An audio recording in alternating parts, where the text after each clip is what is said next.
frustrated. I was expecting to get chipped with the other team and ran away from. I don't know what coach I spoke to after the game, but he said it's hard and on the field we got to prepare for you. So obviously, we expected me to get chipped and all of that, but it's no excuse. Felt like we should have generated more pressure as a unit, and that's just on me. But it's been a fun ride, and didn't end the way we wanted. But I'm forever thankful to be for say something for sure. I mean, you guys got down 17 points in the fourth quarter and came back like you guys have in other situations. How does that reduce the way you guys fought in that situation? Does it do anything to diminish the sadness of losing?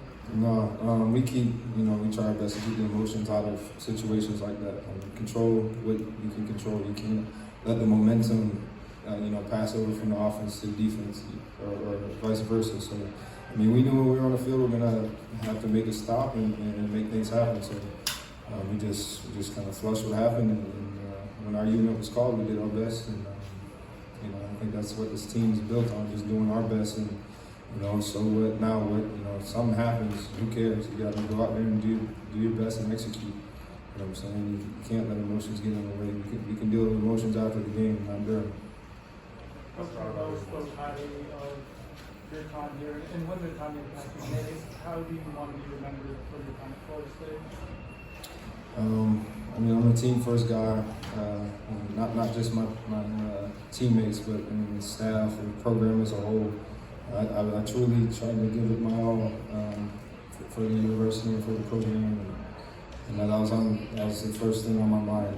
I always say I didn't come here and want to just be that guy and do all that. I came here, I wanted to earn the respect of my teammates and my staff, and that it still stays true to this day.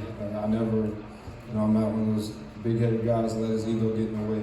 Football can go up and down every day. It's bigger than that. You got to have good character, and you fall back on your morals. So I try to be the best guy I can be for others. You talk about keeping the emotions in check, and you guys have done a good job of that for the most part, but there was some extracurricular stuff that kind of came back to haunt you guys a little bit. Do you think guys just got caught up in the emotions of this game? Yeah, it's a rivalry game, big rivalry game, so people are going to show passion. I said this before in the interview. It's just a matter of if you can control it to a certain extent. So, I feel like we let that slip away from us a couple of times, but it's football. If you're not passionate about it, I really don't want to play with you. What did it to mean to you guys as teammates to see Jordan come back from his injury and fight through the rest of the game? He's a baller. He's what I think about Jordan. I can't even put into words, because the amount of hate and stuff that guy gets, it's insane. And I don't even know if I'd be able to put up with the kind of stuff people say about him. So, the fact that guy can come show up every day and just believe in himself and go out there and do his best for us. That's all we can ask for. And he goes above and beyond with that, being able to brush that off and cut out the outside noise. And I'm forever thankful to be his team. Couple more? I don't know if you're in the reflective mindset yet. Is there a moment or a couple moments that stand out from your time here? It's all a blur. I feel like I just got here in January, so I can't really speak on that right now. And I'm just thankful to be a part of this family. And I always say it's bigger than football. And the kind of lessons this place has taught me is astronomical. So I love this university. I love Tallahassee. I love the program.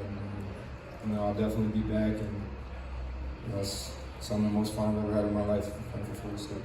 You won't be here, but what do you see as the future, the near future, the long-term future for this program and the coach? This is a turning curve. So I believe it's Bobby Bowman said, when you when you're rebuilding a program, you lose by a lot, you lose by a little, you win by a little, you win by a lot. So, in my book, this program's on the right track, and the mindset of these guys, it shows in every game we play. It doesn't matter what happens, we're still going to fight. We'd be down 50, we're still going to fight. You're not going to catch us rolling over. So, it all starts with the mindset and the foundation of a program. I think that's one thing we attacked this year, and I feel strongly confident in the guys in this locker room.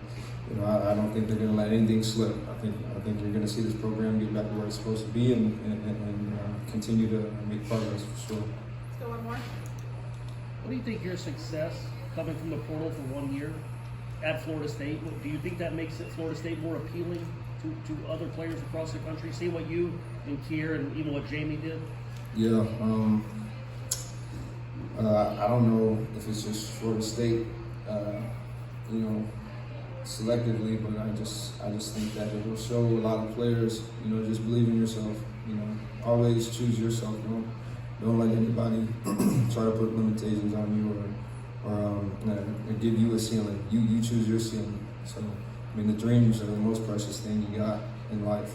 And the moment you let anybody, limit that or put a cap on that, and you're lost. That's just in life as a whole. So, I think if anything, it just shows guys, don't wait for your turn, go take it, because life goes fast. So, it feels like I was just at JUCO now. I just played my last college game. So, I'm just blessed, and I thank God. Without him, I wouldn't be here. There's tons of times where I could have failed and been done with football. You know what I'm saying? So, by the grace of God, he kept me strong, and Florida State. Love Florida State for the rest of my life.